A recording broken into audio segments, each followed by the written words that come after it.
Mbalamusiza bya kitalo nate era nimbaniriza mu lugero lwaffe Nkeesa lukya lwe twolekera okufundikira n'Essuula esembayo njabulira Nkeesa lukya.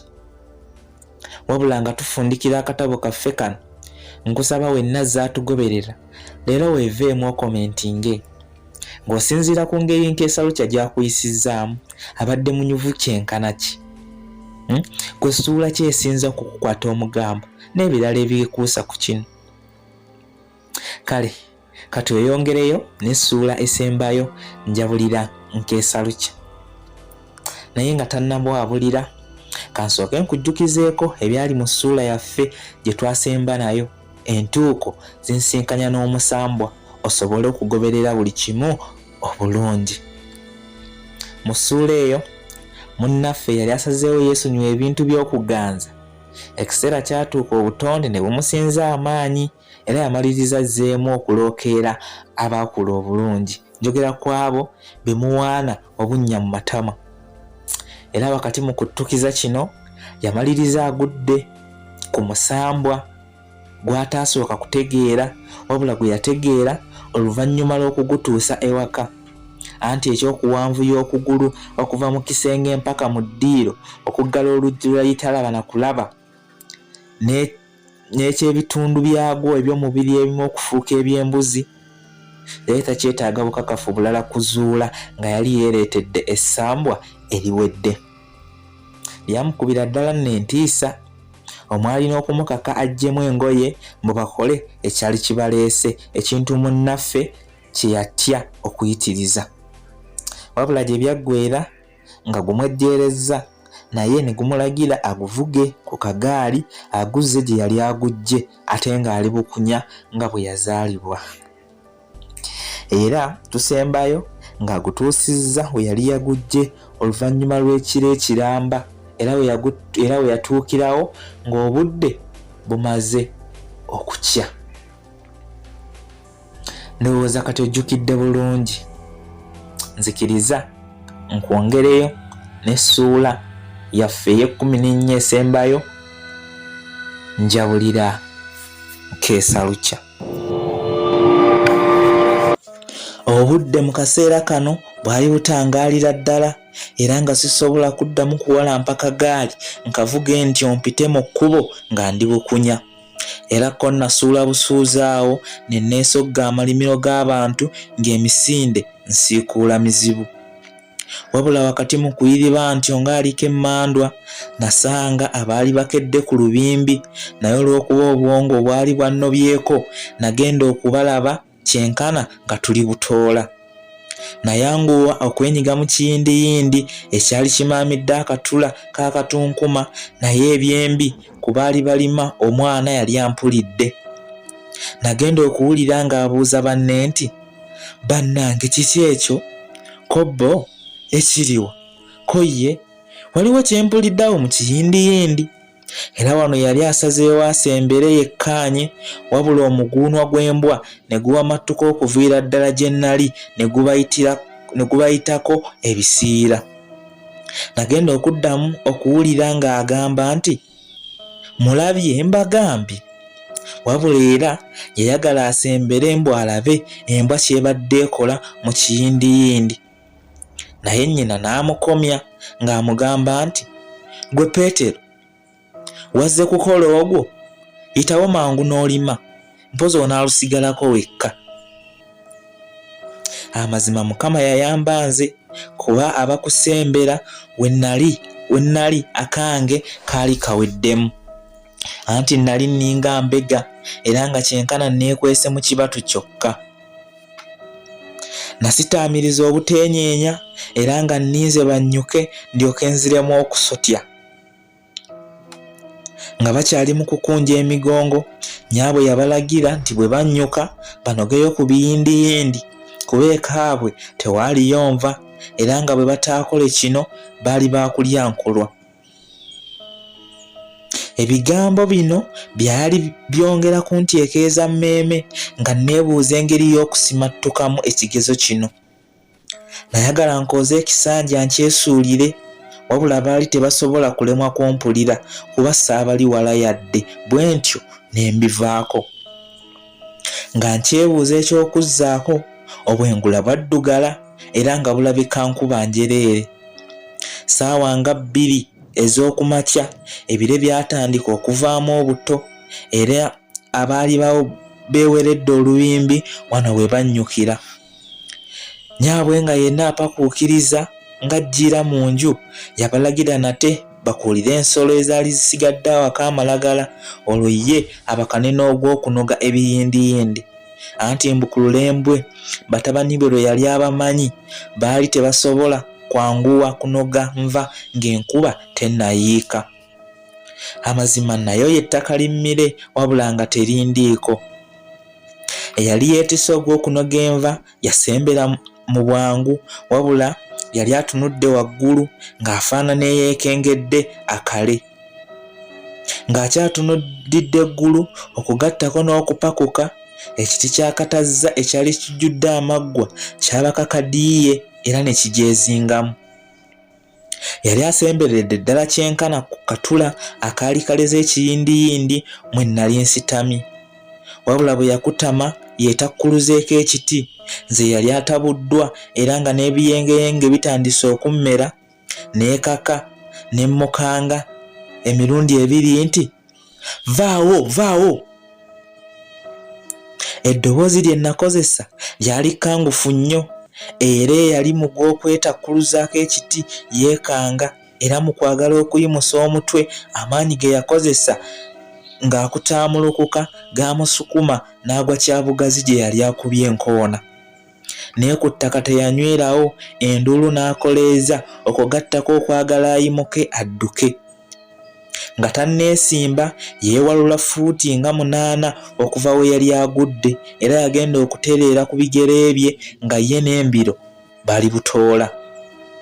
Abaali mu kukuula amalagala olwawulira enduulu n'okulengera nnyabwe nga kadi agikwatidde mu bisambi emisinde gimuwerekera, tebaatagana kubuuza, nabo ne bassako kukola tondeka nnyuma. Katemba atali musasulire yali atandise okumwenyerekesa ng'ekkovu eriri akatiko, naye bwe najjukira nga nali bukunya ne mmanya ng'obudde saalina. Nayanguwa ne nnuma ekisanja ne nkyesiba mu kiwato, nange emisinde ne ginneeyimirira. Anti nalowooza ng'enduulu eyali ekubiddwa omukange yali esobola okubaako abadduukirize beesomba, kale obutasangibwa wano nalina okwanguwa nveewo. Mbudde buno nali seekakasa bulungi wenteekwa kukwata kutuuka mangu waka. Enkuba yatandika okutonnyera ddala, wamma neekuba nze n'enjogoloza. Olw'okuba nali nduma budumi, nayingira mu kkubo nga simanyi era neekanga lyekange, wabula nga naakalyekubamu ebbali waaliwo eyali yeggamye mu kitooke gwe saasooka kumanya, wabula olwankubako ekimunye n'alayo enduulu ng'eno bw'ayotta omusubi. Akakubo kano ke kannyamba okumanya awatuufu we nnali, wabula n'ewange nali mmaze okuyitawokko. Wano navaawo nziruka bwe ntyo ne neeyuna ewange. Nga ntuuse akasanja nasuulaawo ne neesogga enju, anti yali yalekeddwa nzigule. Wabula nga naakagiyingira nga n'okutonnya nkyatonya amazzi, nagenda okuwulira wabweru ng'eri yampita nga n'okuyeekeera bw'ayeekeera. Nayanguwa ne nsikayo omuteganswera gwange ogwali gukuliridde, ne neesiimuula nkale ndyoke musisinkane. Wabula olw'okuba nali mu kupapa, ate ekkanzu gye neesiimuuza era gye nayambala.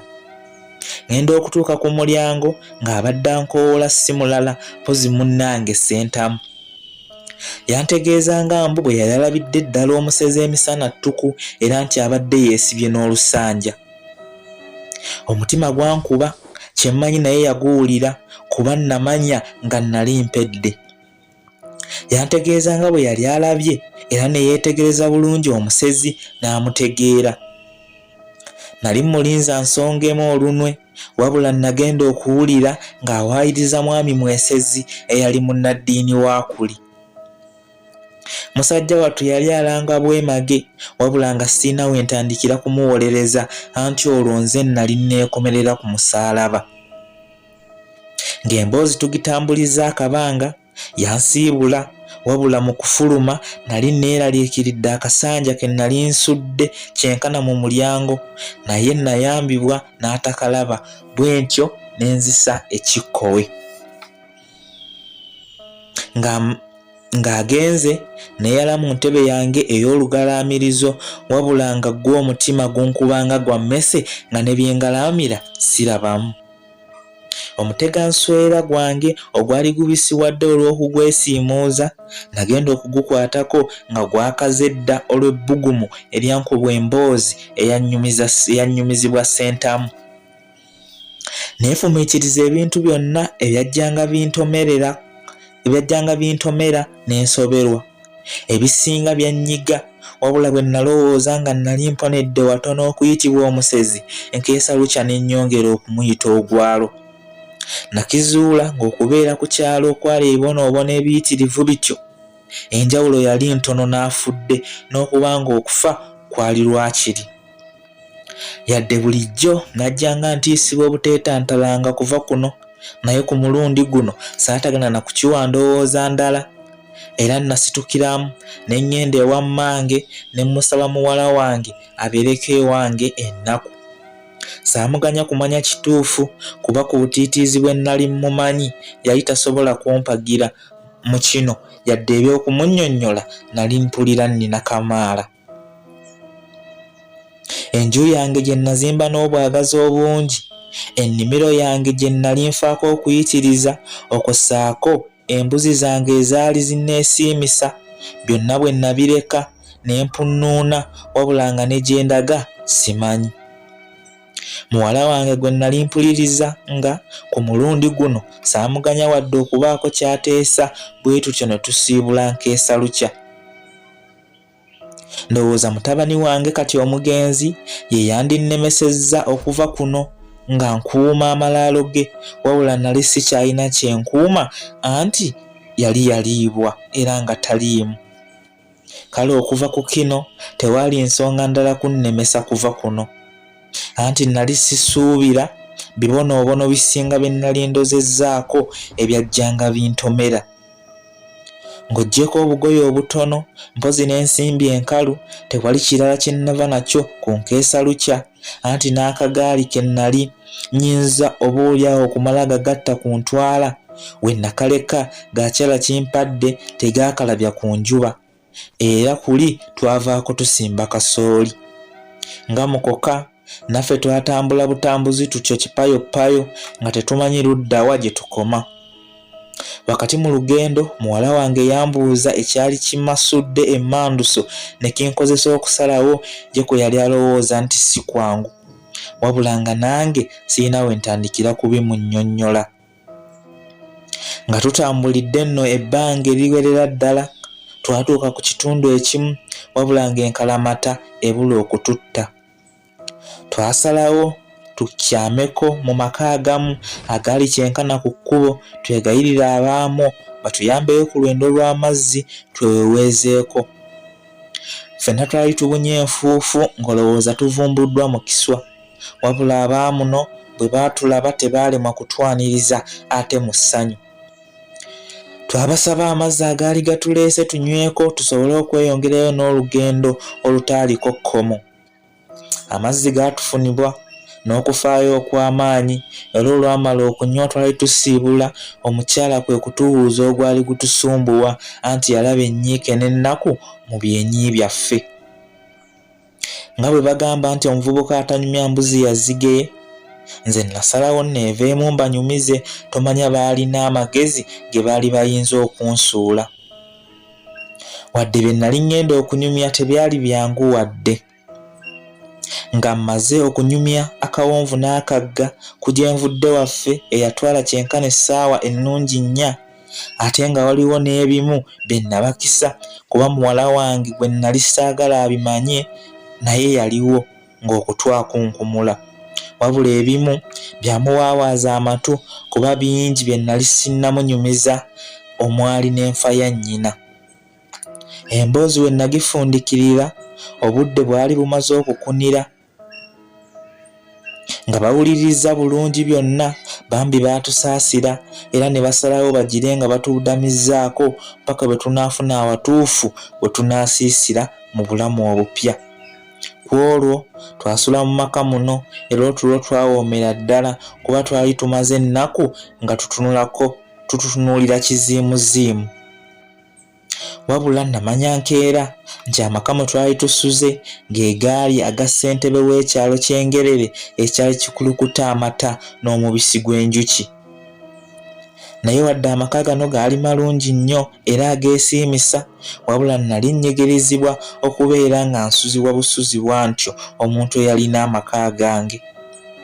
Emmere yali tempoomera kubanga buli lwe ngiteeka mu ttama neebuuza wa we nali nnina okutandikira. Engeri gye nalinamu obusente obutonotono, nasaba ssentebe mwami Ndawula eyali afuuse kyenkana ow'Oluganda annyambeko tunoonye akabanja akatundibwa nkagule nsobole okutandikirako obulamu n'omwana wange. Eky'omukisa ye yennyini yalina ke yali atunda, wabula ng'ensimbi ze yeetaaga nnyingiko okusinga ze nalina. Wabula bwe namunnyonnyola yanzikiriza muweeko ekitundu endala nze yambise okusobola okuzimba akayumba ndimusasula mu dda. Nazimba ennyumba yange wadde teyali nnungi nnyo, wabula nali njeenyumirizaamu kuba yali ensingira gye naleka ku Nkeesa lukya, anti bagamba nti akatono akeewaza kakiredde n'eddwadde. Ennyumba yange ng'ewedde twatandika okugisulamu era nze ne muwala wange ne tufuuka bwe tutyo abatuuze ku kyalo ky'Engerere ekyali kikulukuta amata n'omubisi gw'enjuki ogujjudde akawoowo.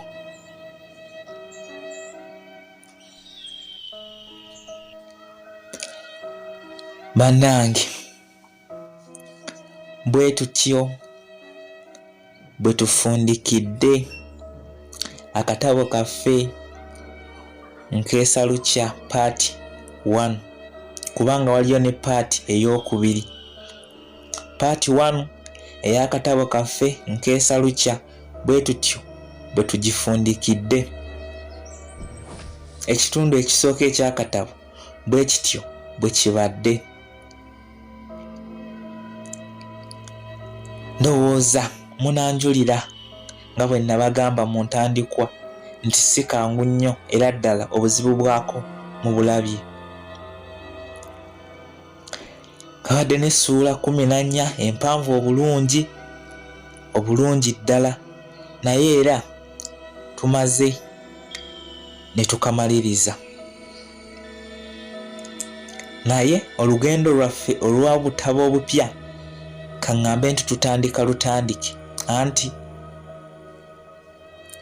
mu nnaku ntono nnyo oba mu kabanga katono ddala tugenda kuba tubasoosootoledde ate ekipya ekirala era akatabo kaffe akayitibwa Olugendo lw'obulamu.